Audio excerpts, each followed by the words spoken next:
जय जिजाऊ जय शिवराय। खरं तर आज सकल मराठा समाज जुन्नरच्या वतीनं सकल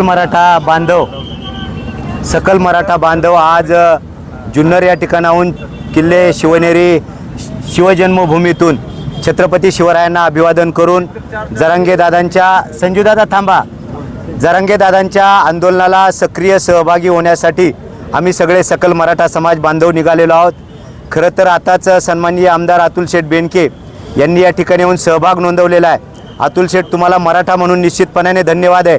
पण या राज्यामध्ये ज्या पद्धतीनं मराठा समाजाचे काही स्पष्टच बोलायचं तर सन्माननीय अजितदादा पवार हे मराठा आहेत की नाही ही शंका उपलब्ध व्हावी अशा प्रकारचं वक्तव्य अजितदादांच्या वतीने येतोय।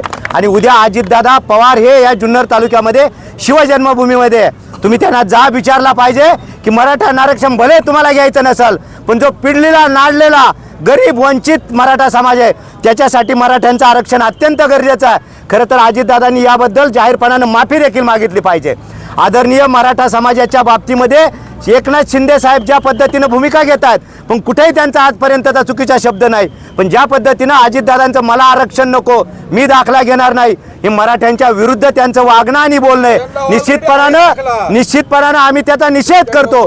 पण मराठा म्हणून आदरणीय अजितदादांनी मराठ्यांच्या बाजूने जी त्यांची भूमिका पाहिजे होती आज तागायत नाही आणि उद्या ते या जुन्नरमध्ये आहेत। खरं तर सकल मराठा समाजाच्या वतीनं मी त्यांचा जाहीरपणाने निषेध करतो आणि अजितदादा जर मराठा असतील तर त्यांनी उद्याचा कार्यक्रम रद्द करावा। मराठ्यांना आरक्षण जोपर्यंत मिळत नाही तोपर्यंतची त्यांची भूमिका आज देखील त्यांची मराठ्यांच्या बाबतीतली भूमिका सतत संदिग्ध आहे।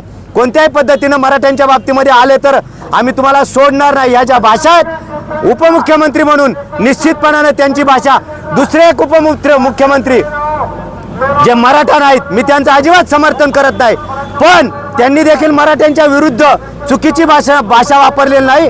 आदरणीय अजितदादांना माझं सकल मराठा समाजाच्या वतीनं जाहीरपणानं सूचना वजा इशारा आहे की या पद्धतीनं तुम्ही जर मराठा समाजाच्या विरुद्ध जाणार असाल सकल मराठा समाज तुम्हाला कधीच माफ करणार नाही। जय भवानी, एक मराठा। आणि आज आदरणीय अतुल शेठ आपल्याला हात जोडून कळकळीची विनंती आहे, सकल मराठा समाजाच्या वतीनं आमरण उपोषण 26 तारखेपासून सुरू होत आहे। तुम्हाला खरंच जर मराठ्यांची कळकळ असेल तर तुम्ही देखील मनोजदादांच्या आंदोलनामध्ये तिथे या आणि उपोषणाला आमच्या सगळ्यांच्या समोर साक्षीने बसा। जय जिजाऊ।